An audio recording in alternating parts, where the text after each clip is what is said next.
Hermanos, que el Señor les bendiga. Amén. Bienvenidos nuevamente a otra clase más, a la casa del Señor. Estamos estudiando el tema de la salvación. Y como siempre hago un repaso de la clase anterior. ¿Se acuerdan lo que vimos en la clase anterior? ¿Sí? ¿Qué estuvimos viendo?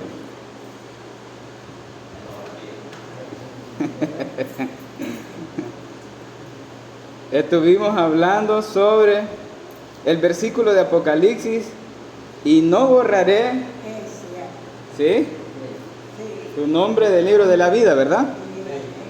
Y también estuvimos hablando sobre que el Dios que nosotros tenemos es un Dios perfecto, ¿sí? Y ser un Dios perfecto implica de que no debe haber errores en Él, ¿sí? Y que Él es un Dios que no miente. Amén, que Él es un Dios que no miente. Y explicábamos al finalizar la clase que Dios es un Dios en quien no hay sombra de variación. Y sus decisiones son conocidas desde la eternidad hasta la eternidad. Amén. Y decíamos que si Dios borraba un nombre del libro de la vida, rompería el pacto con el Hijo.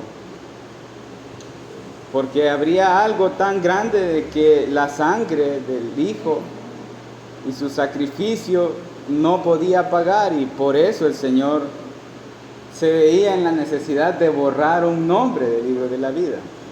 Y decíamos que eso era imposible porque el valor de la sangre de Cristo pasa por encima de todas las cosas y ha pagado de forma total la salvación de los elegidos por el Padre antes de la fundación del mundo.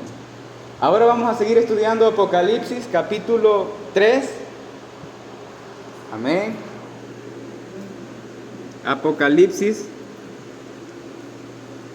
capítulo 3.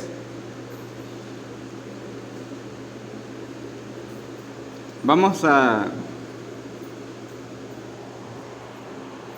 estudiar estos versículos importantes. Apocalipsis capítulo 3, versículo 5, vamos a leer. ¿Lo tenemos? Sí. Dice la palabra del Señor: el que venciere será vestido de vestiduras blancas, y no borraré su nombre del libro de la vida, y confesaré su nombre de delante de mi Padre y de delante de sus ángeles. Amén. El versículo dice: al que venciere será vestido, ¿verdad? Ahora leamos el versículo 4. Este mensaje fue escrito para una iglesia llamada Sardis. Y quiero que leamos el versículo 4. ¿Tenemos el versículo 4? Dice: pero tienes unas pocas personas en Sardis que no han manchado sus vestiduras y andarán conmigo en vestiduras blancas, porque son dignas.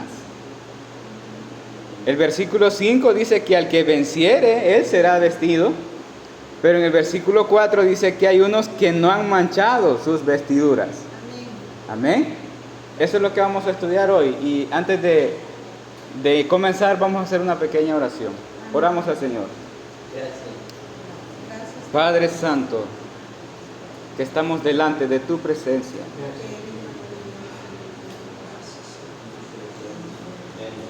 Hemos venido, Señor, dispuestos a escuchar tu palabra. Señor, abre nuestros corazones, arroja de tu luz sobre nuestras mentes, que toda oscuridad sea disipada y que tu luz llegue y pueda iluminar y alumbrar tu palabra de una forma en la que podamos entenderlo. En el nombre de tu Hijo Jesucristo lo pedimos, Señor. Amén y amén. Bueno, estamos hablando sobre lo del libro de la vida y lo que implica, lo que dice ahí, el no borraré su nombre. Y hemos visto en los contextos anteriores que dice que al que venciere se le dará una vestidura blanca, ¿verdad? Y anteriormente en el versículo 4 dice que hay unos en Sardis que ya están vestidos y que no han manchado sus vestiduras. Amén. Bueno, pero lo que vamos a entender hoy es cómo podemos aplicar esto a nosotros y cómo podemos entenderlo también en los hermanos de Sardis. Al que venciere, la palabra del Señor dice, solo al que venciere será vestido de vestiduras blancas. Y lo que yo quiero hacer hoy es que nos aprendamos a medir en la palabra del Señor, comenzando con la pregunta, ¿cuáles son las cosas que yo he vencido? Amén. Vamos a hacer una pregunta más específica. ¿He vencido al mundo? Otra pregunta más específica. ¿Hemos vencido al diablo? Otra pregunta. ¿Hemos vencido nuestro pecado? Ahora, ¿qué es lo que hemos vencido? Amén. Y yo quiero que hagamos estas preguntas de forma conciencial porque, hermanos, necesitamos de verdad un golpe a nuestra realidad, porque hay veces que hay demasiada arrogancia como cristianos, como predicadores. Yo he visto muchos predicadores hablar de una forma muy estricta de santidad, como si cuando yo hablo de santidad soy alguien que no tiene nada de que me reprendan, ¿verdad? Y cuando aquí el versículo dice, yo al escuchar a muchos predicadores hablar de esa forma, digo yo, debemos ser conscientes, mucho más conscientes de nuestro pecado. No está mal presentar la santidad de Dios, pero siempre desde nuestra realidad. Amén. A veces puede sonar mucho el mensaje a orgullo, a arrogancia, a egocentrismo, a creerse más grandes cristianos que otros. Pero la pregunta que apunta a nuestras conciencias es ¿cuáles son las cosas que yo he vencido? Somos tan débiles, tan ruines, tan faltos de dominio propio que no podemos merecer vestiduras blancas. Nosotros no podemos vencer ni siquiera un pensamiento malo.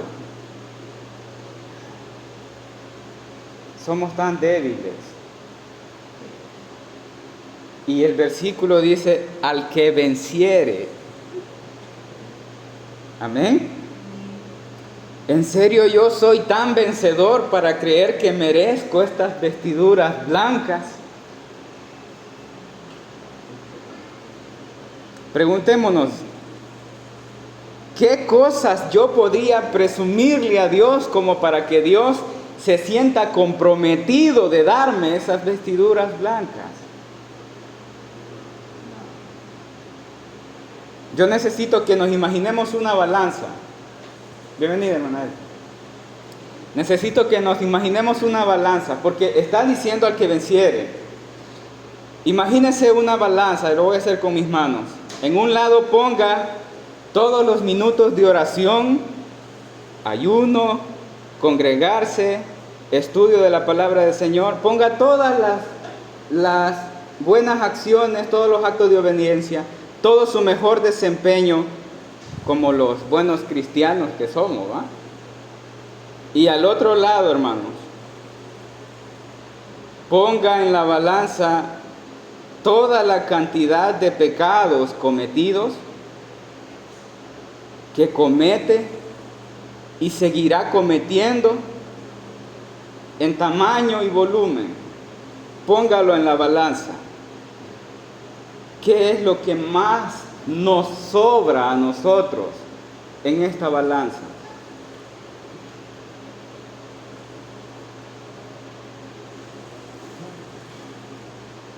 Nuestro desempeño como cristiano, nuestras buenas obras, o sabemos que la balanza se inclina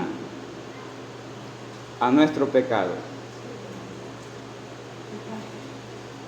Entonces, ¿cuáles serían las acciones que yo puedo creer como cristiano que me mantienen salvo?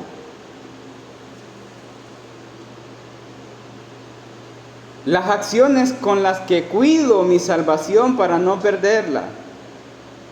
Esas acciones que pensamos que tienen un gran valor, que contribuyen un poquito, en un porcentaje, al perdón de uno de nuestros pecados. De uno. ¿Podríamos enumerar cuáles son las acciones que sentimos nosotros que nos mantienen el nombre en el libro de la vida? ¿Cuál acción podría ser algo que nos mantenga inscrito en el libro de la vida? Esas cosas por las que el Señor dice, no, es que el hermano Eliseo tiene muchos días de oración, tiene muchos días de ayuno, se congrega, viene a la iglesia. Por eso no lo borro del libro de la vida. Vuelvo otra vez a hacer la pregunta, ¿será que eso pesa más que mis pecados? No. Pero a lo que quiero llevar yo con esto es, hermanos, que necesitamos pensar realmente qué es lo que haría que Dios se detenga de borrar el nombre del libro de la vida si lo hace en base a mi desempeño.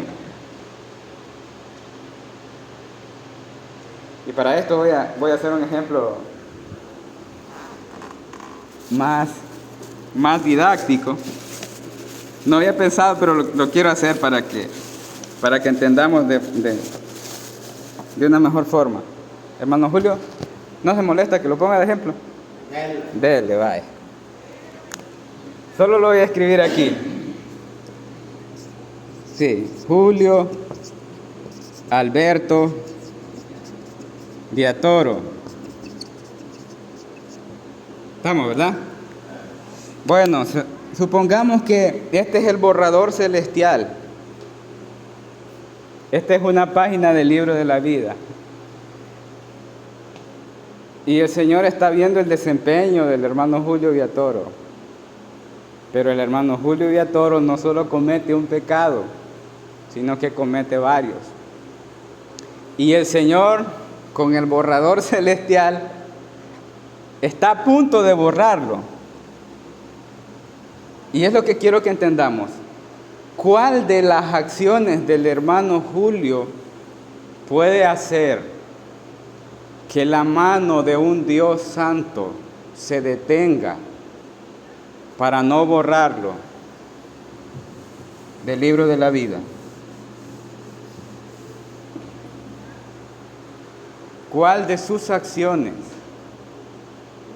cuál del desempeño del hermano Julio puede detener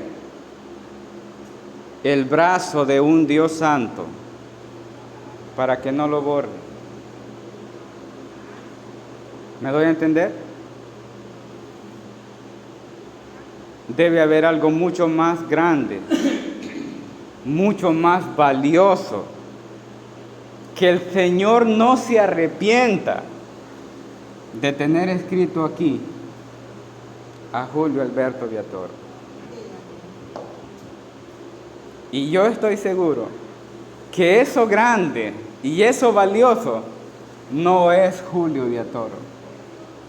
Y no es ninguna de las cosas que Julio Villatoro haga que lo mantienen ahí. Solo es Cristo. Amén.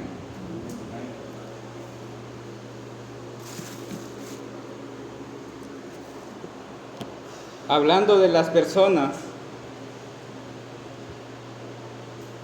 que no han manchado sus vestiduras, dice el versículo de Apocalipsis, de Sardis.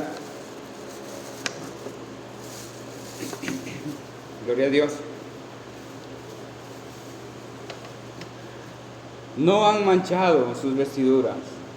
Al que venciere. Vuelvo yo a las preguntas del inicio. ¿Qué es lo que yo he vencido en mí? Ya no vamos a poner el mundo, Satanás, el diablo, todo lo que pase afuera. Vamos a ponerlo en nosotros. ¿Qué es lo que yo he vencido en mí? En mí. Mi mal carácter. Ya lo vencí. He vencido mis debilidades. Ya lo vencí. Venzo en las pruebas. Venzo las tentaciones. Venzo mi pecado. ¿Qué he vencido? Y el versículo dice, al que venciere, será vestido de vestiduras blancas. Y a ese que venciere, yo no borraré su nombre del libro de la vida. Preguntémonos con seriedad, ¿qué he vencido yo? Mi intención con todo esto, hermanos, es que entendamos que el Evangelio no se trata de nosotros. No se trata de lo que podemos hacer, ni de nuestro mérito, ni del desempeño, por muy piadosos, por muy santos, por muy perfectos que parezca, por fama, por grandes milagros, por un gran ministerio, un gran siervo de Dios, que creamos que pueden ser las personas. El cristianismo no se trata de quién soy yo, ni quién es el otro, ni qué tanto poder tengo, ni qué tan grande soy, sino por quién he alcanzado salvación. Eso es lo importante. ¿Por quién? Amén. ¿Por quién es que llegamos a ser santos? ¿Por quién tenemos el poder de vencer en la adversidad? ¿Por quién hemos sido adoptados como hijos de Dios? ¿Por quién es que hemos entrado a un proceso de santificación? Y ese quién es Cristo. Amén. Todo es por Cristo. Toda la gloria es para Cristo. Es solo por Él y para Él. Juan, Evangelio de Juan, capítulo 16.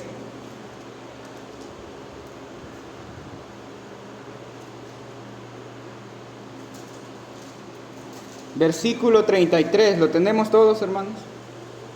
Evangelio de Juan, capítulo 16, versículo 33. ¿Lo tenemos? Dice la palabra del Señor: Estas cosas os he hablado para que en mí tengáis paz. En el mundo tendréis aflicción, pero confiad, dijo Jesucristo. ¿Cómo dijo? Yo he vencido al mundo.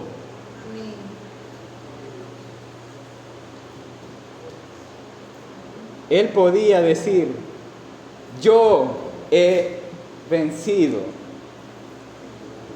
Amén.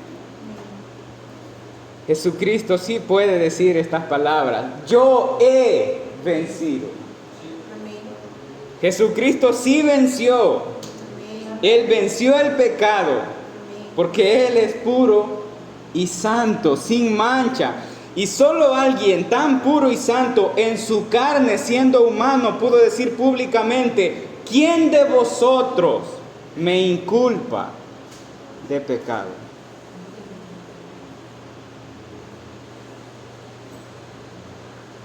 Y nadie pudo inculparlo de pecado. Él venció el pecado. Él venció al mundo.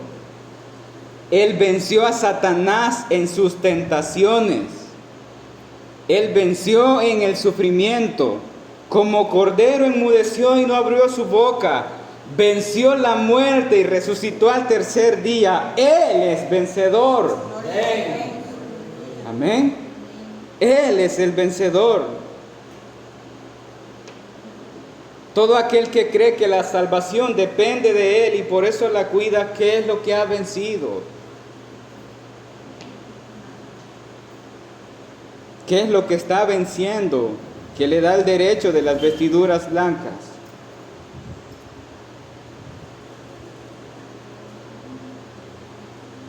La intención de todo esto es llevarnos a nuestra realidad y que se disipen todos los humos de santidad que a veces llegan a la mente. Debemos aprender a ser conscientes de quiénes somos a la luz de la palabra de Dios. El apóstol Pablo, una de las personas más entregadas en las que el poder de Dios sobreabundaba, uno de los santos más ejemplares de todos los tiempos, que podía escribir en una de sus cartas sin que le temblara la pluma: sed imitadores de mí, como yo de Cristo. Él, hermanos, el apóstol Pablo, jamás se atrevió a decir: yo he vencido. Romanos capítulo 8, 37.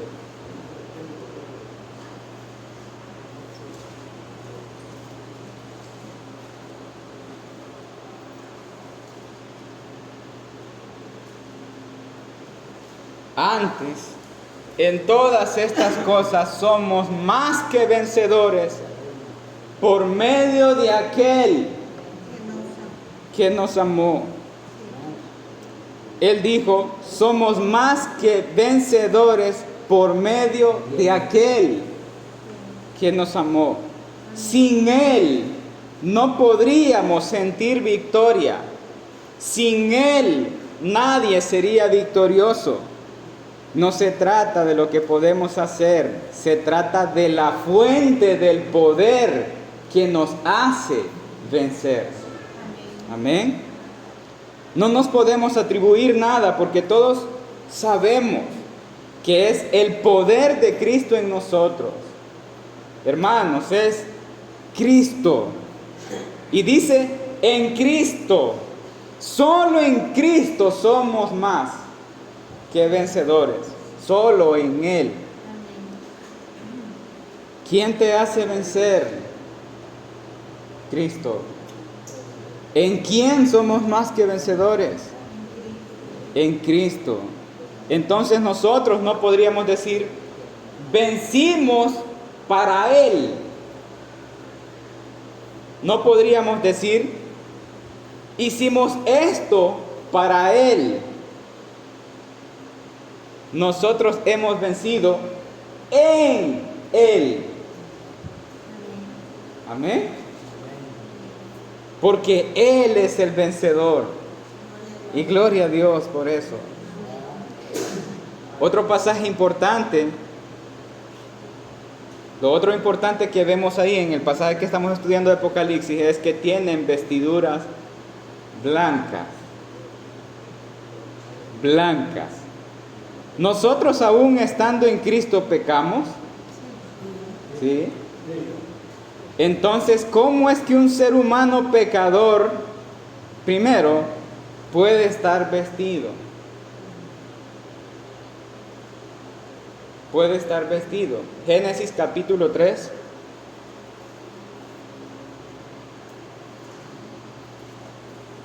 Génesis capítulo 3. versículo 6.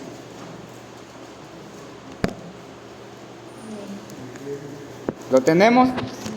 Vamos a leer del 6 al 11.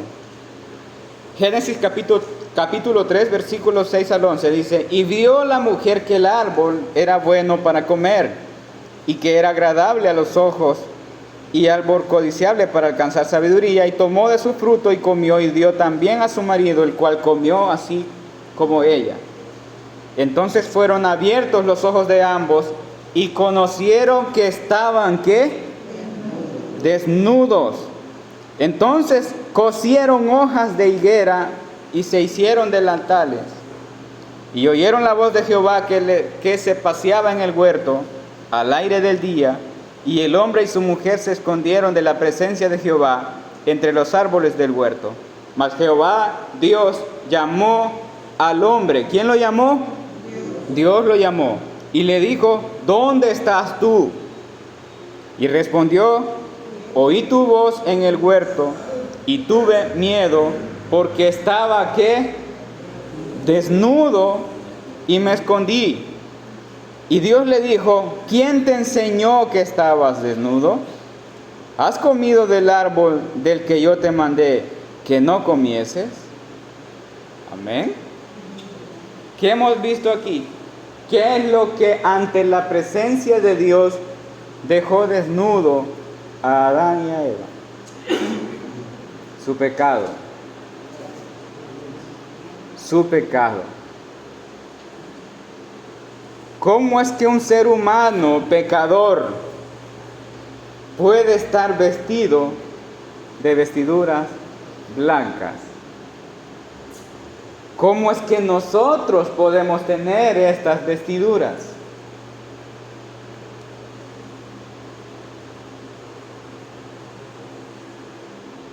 Quiero que entendamos, hermanos,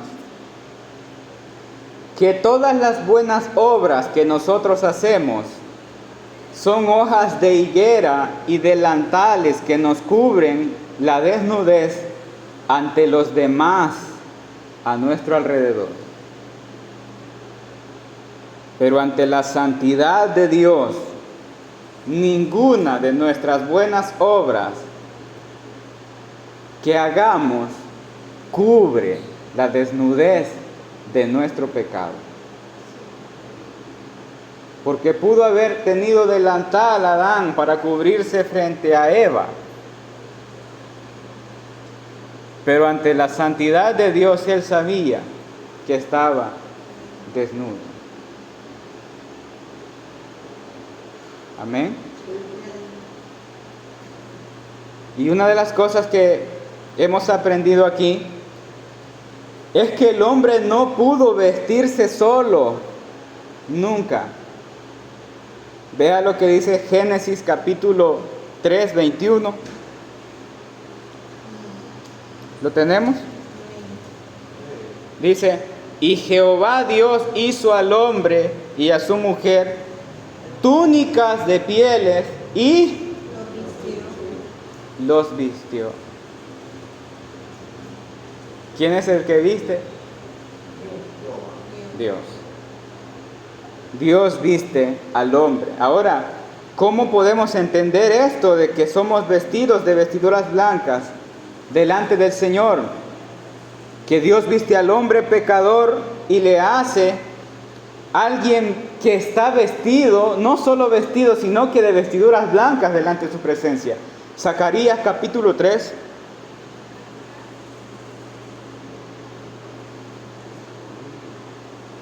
Zacarías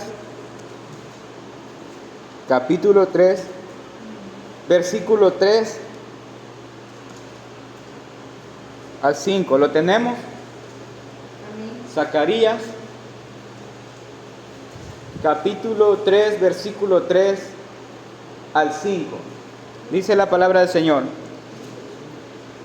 y Josué estaba vestido de vestiduras viles, y estaba delante del ángel, y habló el ángel, y mandó a los que estaban delante de él, diciendo: quitadle esas vestiduras viles. Y a él le dijo: mira, que he quitado de ti, ¿qué? Tu pecado. Y te he hecho vestir ¿de qué? De ropas de gala. Después dijo, pongan mitra limpia sobre su cabeza. Y pusieron una mitra limpia sobre su cabeza y le vistieron las ropas. Y el ángel de Jehová estaba en pie. Hay alguien que ordena que sean despojados de sus vestiduras viles y que sea vestido de vestiduras santas. Amén.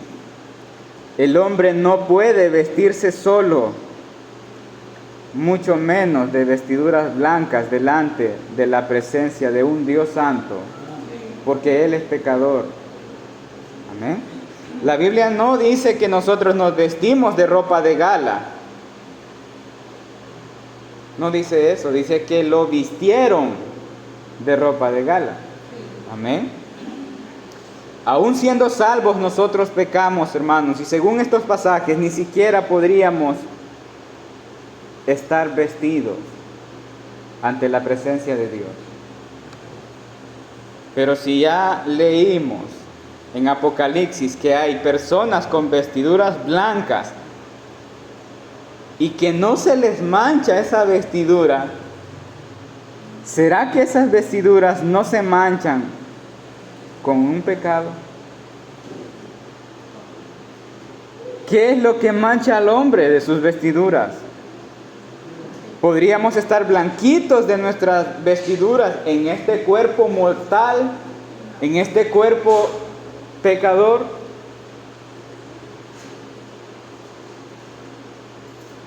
Nosotros pecamos.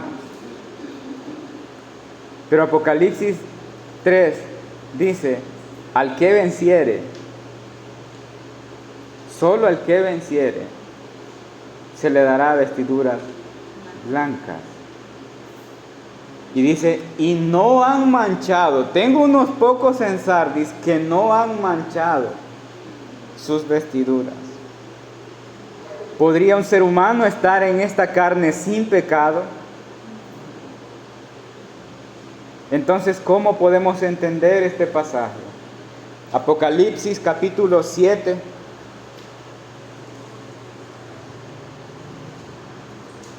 Versículo 13 y 14. Apocalipsis capítulo 7, versículo 13 al 14 dice, uno de los ancianos habló diciendo, estos que están vestidos de ropas blancas, ¿quiénes son y de dónde han venido? Y yo le dije, Señor, tú lo sabes.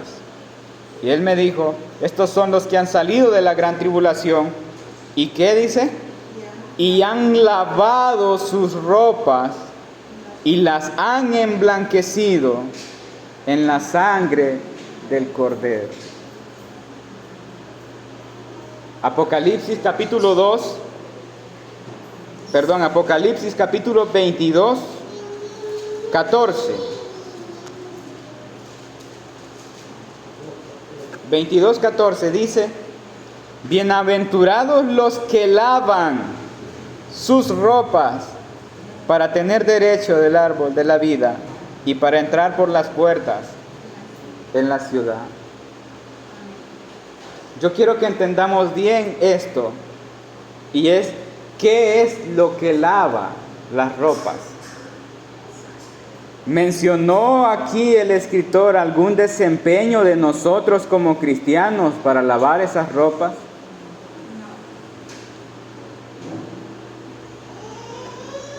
¿Hay alguna acción nuestra que tenga el poder de lavar esas ropas para mantenernos en el libro de la vida y de los salvos?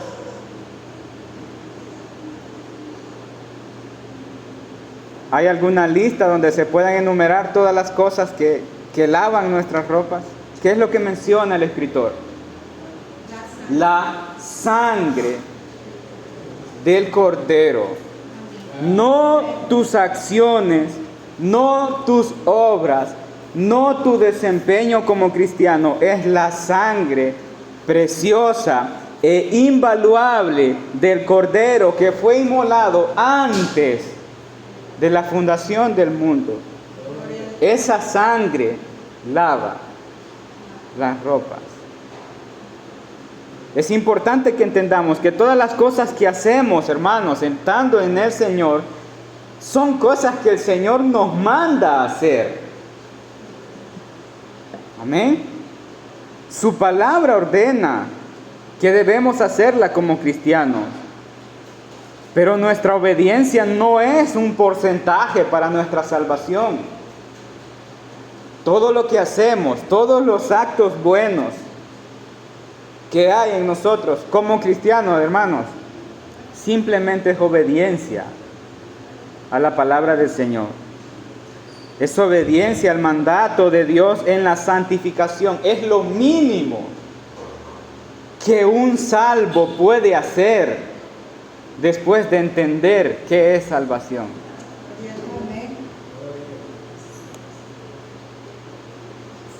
Es lo mínimo que un salvo puede hacer después de haber recibido por gracia una salvación tan grande. Obedecer los mandamientos de Dios es lo mínimo. El problema es que creemos que la seguridad de nuestra salvación está en la obediencia y el desempeño de nosotros y nuestras acciones. Pero no podemos contribuir en nada. Todo lo que hacemos, hermanos, la obediencia ni siquiera es por nuestro propio esfuerzo. No es nuestro propio impulso, sino que es impulso del Espíritu que nos guía a la santificación. Y nos parece tan normal a veces escuchar a alguien que habla de Cristo en la salvación como que si fuera un colega. Él puso un porcentaje, yo pongo el otro y así logramos la salvación. Hermanos, yo no puedo mantener mi salvación con mis desempeños. No, mis amados hermanos, Cristo lo hizo todo. Mi desempeño es su poder sobre mí. Es su obra en mí para su gloria. Y hago todo lo que hago porque Él está en mí. Y Él produce en mí el querer como el hacer por su buena y santa voluntad. Ahora quiero explicar algo muy importante con respecto a nuestros pecados y nuestras malas intenciones y nuestras malas obras. Y lo que quiero decir es que aun siendo salvo por los méritos de Cristo, todas nuestras injusticias y todos nuestros pecados y todas nuestras maldades, todo acto de maldad será juzgado un día por un Dios santo. Todas las cosas, hermanos. Para los que son hallados en Cristo, este juicio no será de condenación. Para los que no están en Cristo, sí será de condenación. Condenación perpetua y castigo en el infierno. Apocalipsis 20:15. El que no se halló inscrito en el libro de la vida fue lanzado al lago de fuego. Pero para los que son hallados en Cristo, los cristianos redimidos por la sangre de Cristo, los elegidos por el Padre para misericordia, por el santo, precioso y perfecto sacrificio de Cristo, no seremos juzgados para condenación. No seremos condenados al infierno, pero habrá un juicio donde nuestras acciones, hermanos, serán reveladas, todas. Y de ahí saldrá si usted ganará o perderá recompensas. Probablemente diga en su mente, siendo salvo ya no importa lo que pase, yo si fui salvo, con eso me conformo. Quiero decirles que será muy doloroso y muy vergonzoso haber pasado toda una vida como creyente en un templo y ser enviado junto al ladrón que murió al lado de Jesús.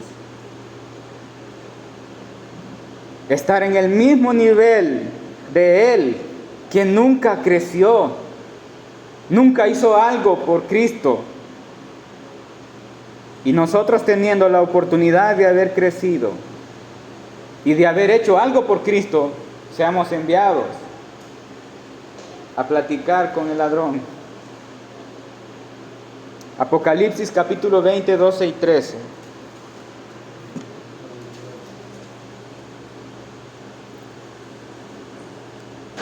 ¿Lo tenemos? Y vi a los muertos grandes y pequeños de pie, y los libros fueron abiertos, y otro libro fue abierto, el cual es el libro de la vida, y fueron juzgados los muertos por las cosas que estaban escritas en los libros, según sus obras. Y el malo entregó a sus muertos que había en él, y la muerte y el Hades entregaron a los muertos que habían en ellos, y fueron juzgados cada uno según sus. Segunda carta a los Corintios, capítulo 5.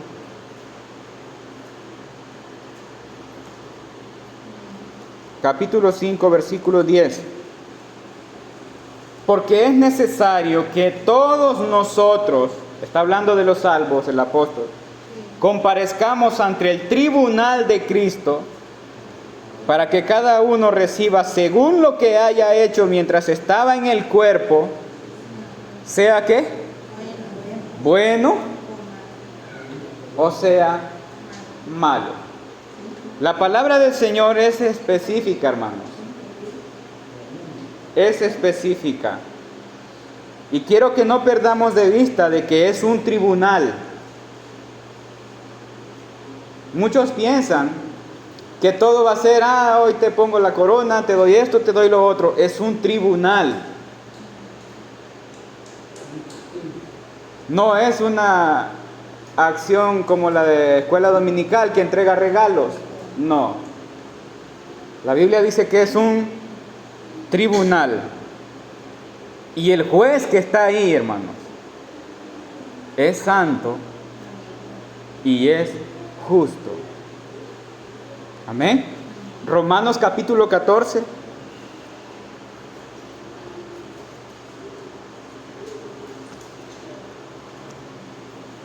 Romanos capítulo 14, versículo 10 y 12. 10 al 12.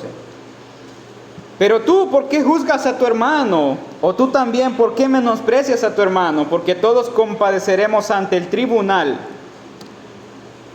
de Cristo. Porque escrito está: vivo yo, dice el Señor, que ante mí se doblará toda rodilla y toda lengua confesará a Dios. De manera que cada uno de nosotros dará a Dios cuenta de sí. El panorama del tribunal que hay aquí, hermanos, es que dice que toda rodilla se doblará. Hay algo que debemos estar seguros, y es que de todo lo que hagamos, de todo, hermanos, todo lo que hagamos, de eso vamos a dar cuenta. Cada intención de maldad, cada maquinación, cada pensamiento que se encuentre con una intención de maldad, vamos a dar cuenta delante de Dios y estaremos frente a Él solos. Estaremos frente a su justicia y frente a su santidad. Estaremos delante de su justicia y delante de su santidad, porque es por pura, exagerada gracia y misericordia que vamos a estar en ese tribunal.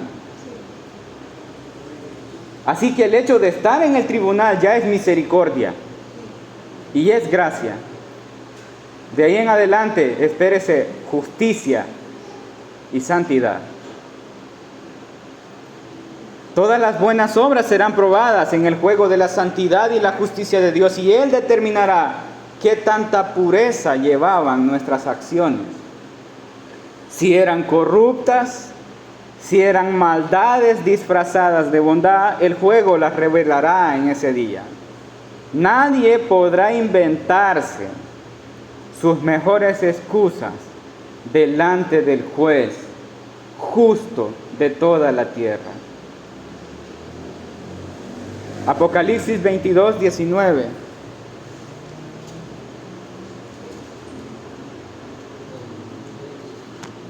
Apocalipsis 22, 19. Si alguno quita de las palabras de este libro, de esta profecía, Dios quitará su parte. Mire esto, hermanos, importante. Quitará su parte de el libro de la vida y de la santa ciudad y de las cosas que están escritas en el libro. Se puede interpretar que esto es para los que enseñan, para los que predican, que solo a ellos se les puede quitar la parte del libro de la vida. Pero en el libro de la vida, hermanos, no solo hay nombres de maestros. Amén.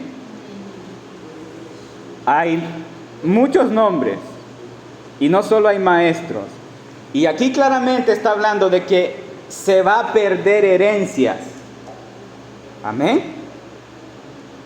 Se va a perder herencias que están en el libro y también herencia de la santa ciudad por acciones de maldad.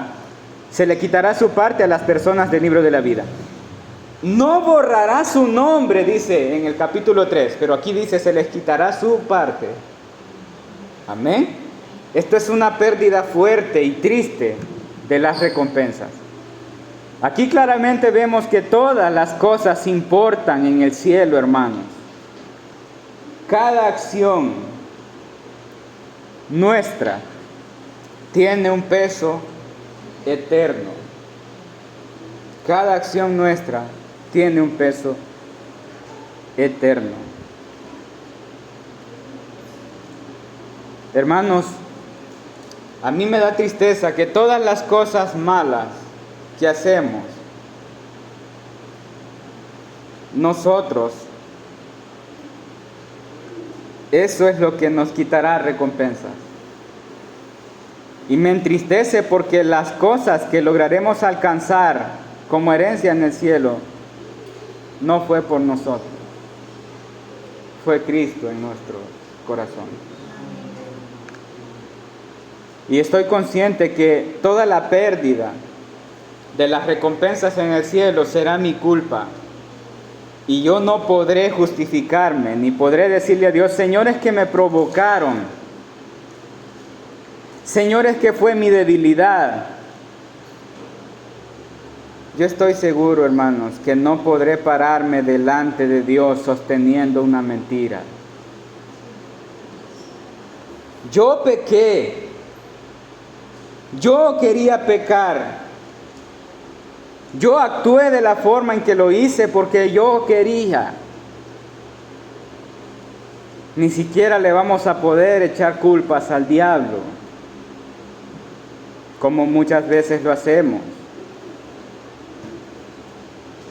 Nosotros debemos decir, yo pequé, yo causé el problema, yo soy el que metí cizaña, yo soy el que genero discordia, yo hiero, yo daño a los demás, yo hice división, yo hice. No puedo echarle culpas al diablo.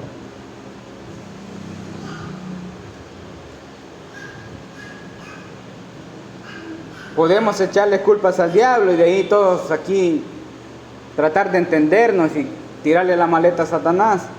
Satanás es astuto, él es el que obra la maldad, pero yo peco. Cuando el Señor está juzgando en el Edén, no le dice, Satanás, vos tuviste la culpa. Se dirige a Adán por su pecado, se dirige a Eva por su pecado y se dirige a la serpiente por su pecado. Ahí, hermanos, estaremos solos delante de la santidad de Dios y todas las cosas serán reveladas. Probablemente el nombre no sea borrado del libro de la vida, pero dice la Biblia que se le quitará su parte. Amén. Hay cosas que manchan sus vestiduras, pero vamos a seguir hablando de esto en la próxima clase. Vamos a llegar hasta aquí y continuamos, si Dios permite, el próximo domingo. Que el Señor les bendiga, hermanos.